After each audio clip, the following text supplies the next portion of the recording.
Hey guys, welcome back to Man the Helm. So, I've been doing this podcast now for a couple months, and I've gotten to meet some really awesome people. One of those super awesome people is Rick Calhoun from Honey Picks. If you aren't familiar with Honey Picks, he makes these amazingly beautiful picks, but they're also really functional too.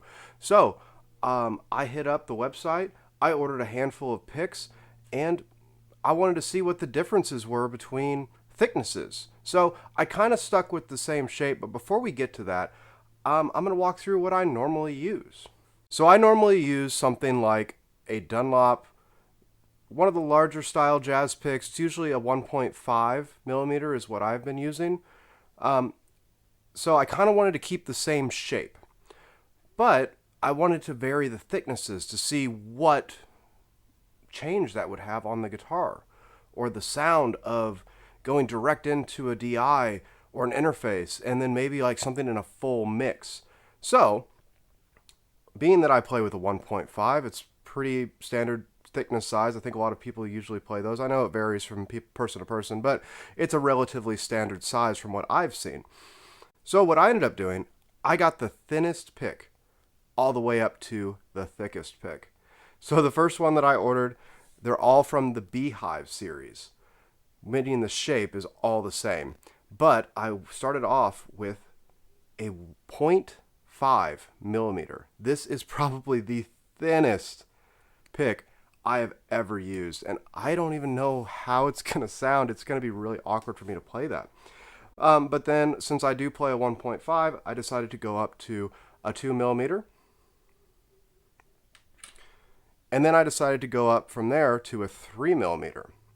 Now, between the 2 and the 3, it's not really too much different from what I normally play with. They are a little bit thicker, but it's not like dramatic. But then I saw this behemoth, which is a 5.6 millimeter pick. This thing is massive. And I cannot wait to see how these sound in comparison with each other. So, first things first, I'm going to go through my Gibson Les Paul. I'm going to plug straight in to my Focusrite Solo, and we're just going to go through a direct guitar sound.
From here, we can tell there is definitely a huge difference between the thinnest pick and the largest pick.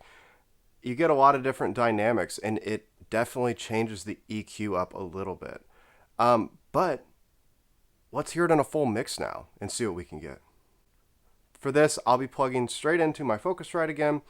I will be going through Bias Effects with a plugin that I created that is a nice metal-ish alt-rock sound that I've been using quite a lot, and we're going to see the differences. I'm just going to play the same phrase, just like we did for the direct end.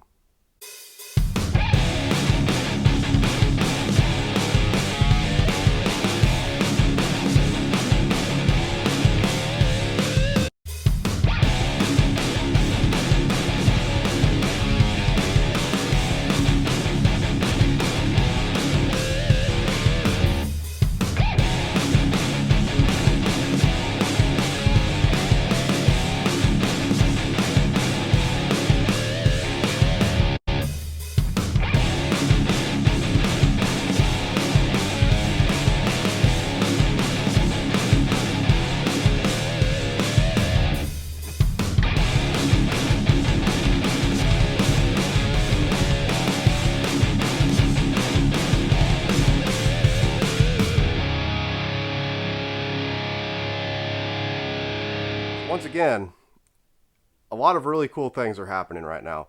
The thinner pick, definitely for that style of music, is not ideal. It does sound thin. It does sound, you're losing a lot. But man, when you get up to that 5.6, it just chugs like a monster. That's so awesome. So if you guys don't know, you need to check out Honey Picks. Those links will be down below. Check out all the awesome stuff that Rick is doing. And if you'd like to check out some stuff that I'm doing, my link tree will be linked down below. You could do everything from find me on TikTok, find me on Instagram, find me anywhere you want. And if you want to support the show, there's a link for that too. So, thank you all for watching. Hope you have a fantastic day.